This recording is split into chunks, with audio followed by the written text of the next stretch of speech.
ये हैं मिस्टर मनसुख, उम्र 60 साल। वैसे तो इनकी उम्र है राम नाम जपने की, पर मनसुख दिन रात अलग अलग लड़कियों का नाम जपते रहते हैं।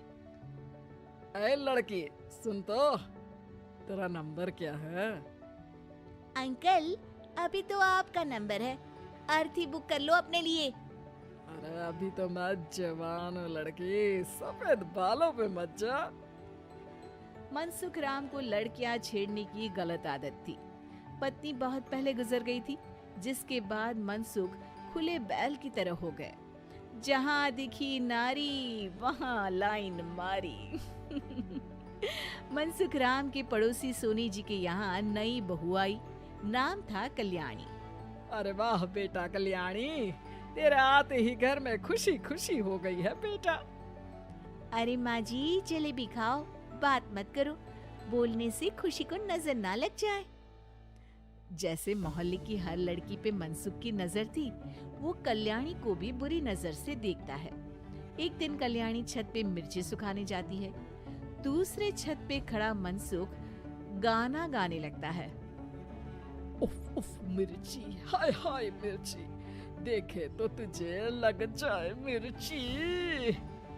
कल्याणी को लगता है कि यूं ही गा रहे हैं, शौकिया तौर पर ये तो होता ही रहता है।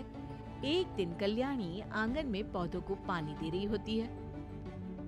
फूल हूँ गुलाब का, चमेली का न समझना, आशिक हूँ मैं आपका, सहेली का न समझना।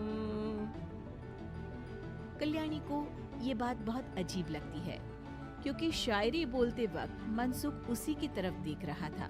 वो अंदर जाती है और अपनी सास को कहती है, ये जो हमारे पड़ोसी हैं। अरे दूर रहना उससे। हाँ, दूरी रहूंगी, पर ये थोड़े अजीब नहीं है? अरे अजीब, आवारा, ठरकी, पता नहीं क्या क्या आदमी है वो। हर लड़की पर नजर डालता है वो।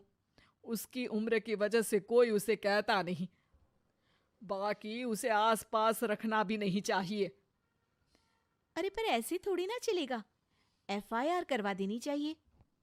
हवालात में हवा और लात खाएंगी तो समझ जाएंगे। अरे यही तो दिक्कत है ना समाज की। जिसके साथ दिक्कत होती है उसको भी समाज गुनहगार समझता है।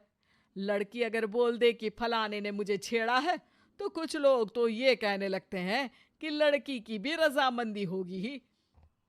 ये तो है, पर कुछ तो करना ही पड़ेगा। नहीं बेटा, कुछ मत कर। जबरदस्ती हम किसी से लड़ेंगे नहीं। हमारा परिवार इज्जतदार परिवार है। कीचड़ में जाएंगे तो हम भी तो गंदे हो जाएंगे ना। लेकिन सासू माँ, कीचड़ में जाए बिना गंदगी कैसे साफ होगी? अरे बेटा, मैं तो यही कहूंगी कि तू नई बहू है, अपना रुतबा बना बाकी औरतों में। अपनी समझदारी से, अपने काम से इन चक्करों में मत पड़ बेटा। बहू सास की बात ना चाहते हुए भी मान लेती है। और कई ऐसे मौके आते हैं जब मनसुख बहू पर उल्टे कमेंट्स करता है। जैसे एक दिन जब बहू छत पर सफाई कर रही होती है, तो मनसुख छत पे आकर गाना गाने लगता है। तेरा ध्यान किधर है, तेरा हीरो इधर है, तेरा हीरो इधर है। मेरा ध्यान तो आपकी हरकतों पे ही है, थोड़ा आप भी ध्यान दो कि क्या कर रहे हो आप। अरे बहुत तीखी हो और मुझे मिर्ची पसंद भी है। अरे वाह। बुढ़ाओ कहीं के। बहू वापस अपने कमरे में नीचे चली जाती है। वो किसी को बताती नहीं है कि आज मनसुख ने उसे क्या कहा, ताकि घर में टेंशन ना हो। एक दिन बहू घर के बाहर रोड पर ठेले वाले से सब्जी खरीदने जाती है। भैया, प्याज के भाव कम करो ना, बिना प्याज काटे ही रुला दोगे वरना। तभी बहू की नजर मनसुख पर पड़ती है, जो वहां से गुजर रही एक लड़की को देखकर कहता है, शीशी भरी गुलाब की, पत्थर पे फोड़ दूं, तेरे लिए तो जाने मन जीना भी छोड़ दूं। लड़की सहम जाती है। उसकी उम्र शायद 18-19 साल की रही होगी।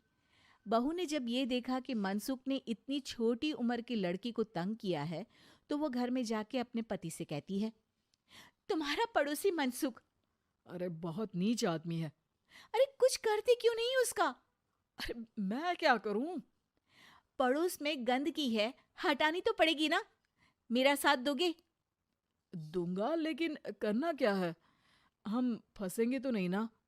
डरो मत, अच्छे काम करने से डरना नहीं चाहिए। उस दिन कल्याणी अच्छे से तैयार होती है और मनसुख के घर जाती है। अरे वाह, आज तो घर में चांद उतर आया है। आपकी शायरी, आपके गाने मुझे यहाँ खींच लाए। शाम को मेरे पति और सास घर पर नहीं रहेंगे। आप मेरे घर आ सकते हैं चाय पीने। अरे जरूर जरूर, मुझे पता था तुम समझदार हो, पर इतनी जल्द मुझे पसंद करने लगोगी ये नहीं सोचा था। चाय पे इंतजार रहेगा। मनसुख शाम को कल्याणी के घर चला जाता है। आप बेडरूम में बैठिए, वहां चाय पियेंगे।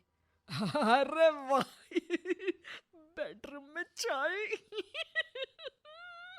मनसुख हंसता हुआ बेडरूम में जाता है और वहां का नजारा देख के घबरा जाता है। वहां पर मोहल्ले की वो सारी लड़कियां खड़ी हैं जिनको आज तक मनसुख ने छेड़ा था।